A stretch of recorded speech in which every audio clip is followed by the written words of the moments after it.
Assalamualaikum warahmatullahi wabarakatuh. Kali ini mari kita belajar bersama-sama tentang sistem pencernaan. Ya, berikut adalah teman-teman kelompok saya. Kami dari kelas 11 MIPA 3 SMAN 2 Depok.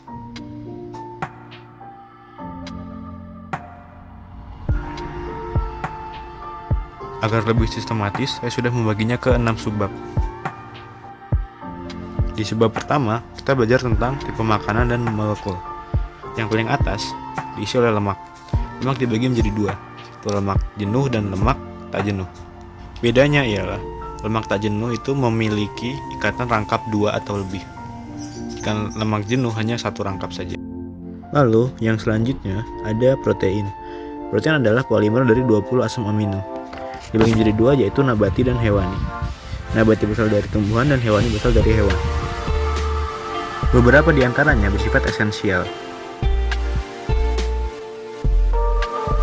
Lalu, selanjutnya ada vitamin, mineral, serat, dan air. Ini akan kita bahas lebih lanjut di segmen nanti. Lalu, di piramida paling bawah terdapat karbohidrat. Lemak berfungsi sebagai isolasi panas dan pelindung, bukan polimer dan terdiri dari gliserol dan asam lemak. Asam lemak dibagi menjadi asam lemak jenuh dan asam lemak tak jenuh.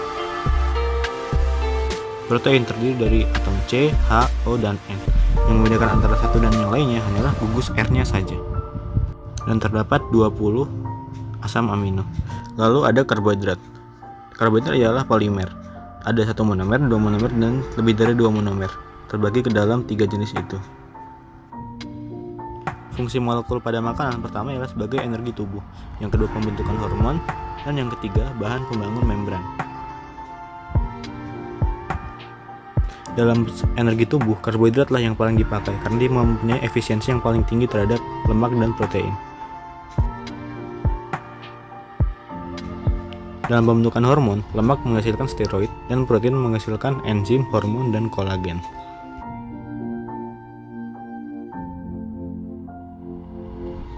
Dan pada bahan pembangun membran, karbohidrat, protein, dan lemak mempunyai tugasnya masing-masing terdapat dalam tampilan layar tersebut. Zat makanan esensial adalah zat penting yang tidak bisa diproduksi tubuh, namun diperlukan sekali di dalam tubuh. Ada asam amino esensial, asam lemak esensial, vitamin, dan mineral. Pada asam amino esensial dari tumbuhan tidak selengkap asam amino yang terdapat di hewan. Asam lemak esensial adalah asam lemak tak jenuh ganda. Contohnya asam linoleat, asam alfa-linoleat, omega 3, dan omega 6. Vitamin, meskipun sedikit, tapi sangat penting bagi tubuh karena tidak bisa dihasilkan tubuh dan memiliki fungsinya masing-masing. Mineral juga sama, meskipun sedikit, ia juga sangat penting bagi tubuh karena memiliki banyak fungsi dalam tubuh kita.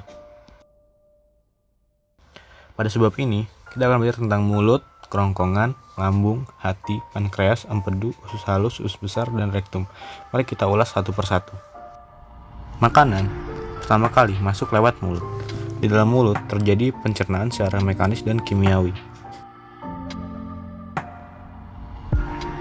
Setelah itu, makanan akan masuk ke kerongkongan. Kerongkongan merupakan tabung otot sepanjang kira-kira 25 cm, tersusun atas otot lurik dan otot polos.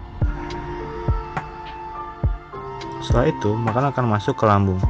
Di lambung terjadi pencernaan secara kimiawi. Ada 3 bagian, yaitu kardiak, fundus, dan pilorus. Hati berfungsi sebagai detoksifikasi racun dan pencernaan lemak dibantu oleh empedu dan pankreas.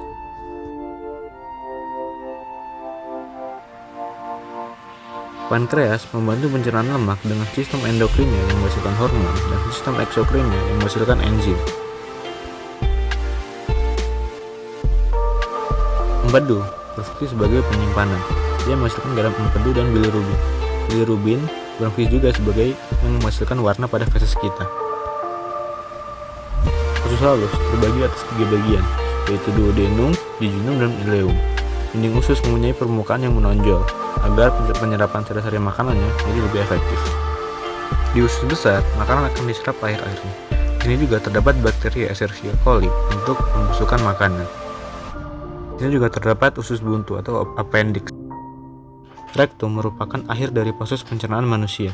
Disinilah feses kita keluar. Pada porifera terjadi mekanisme difusi, yaitu air masuk melalui ostium, ditangkap oleh koonosit, air keluar melalui oskulum, dan makanan diedarkan melalui amoebosit. Pada Coelenterata, contohnya Hydra, mereka menggunakan endositosis, yaitu molekul besar bisa masuk ke dalam tubuhnya. Makanan tersebut akan masuk dan disebar di tubuh. Pada Vermes, makanan akan masuk melalui mulut, kemudian ke faring, ke esofagus, tembolok, usus, dan ke anus. Tembolok merupakan pencernaan mekanik dari Vermes. Pada insekta, makanan akan masuk melalui mulut, kemudian dikumpulkan di sera, kemudian ke tembolok, ke usus, dan ke rektum, dan dilakukan pencernaan mekanik di tembolok. Namun di tembolok juga ada enzimnya. Pada Aves, makanan masuk melalui mulut, ke lambung penyimpanan, lambung kimiawi, tembolok, usus, dan kloaka. Kloaka merupakan pembuangan pada Aves, seperti rektum. Yang membedakan antara karnivora dan herbivora hanyalah terhadap panjang dari sekum atau kakumnya. Sedangkan yang lainnya sama seperti yang dijelaskan pada gambar. Pada pencernaan ruminansia, mereka mempunyai 4 perut. Setelah melalui 4 perut tersebut, makanan akan pergi ke lambung, ke usus halus, ke usus besar, dan ke anus. Makanan diolah secara 2 kali.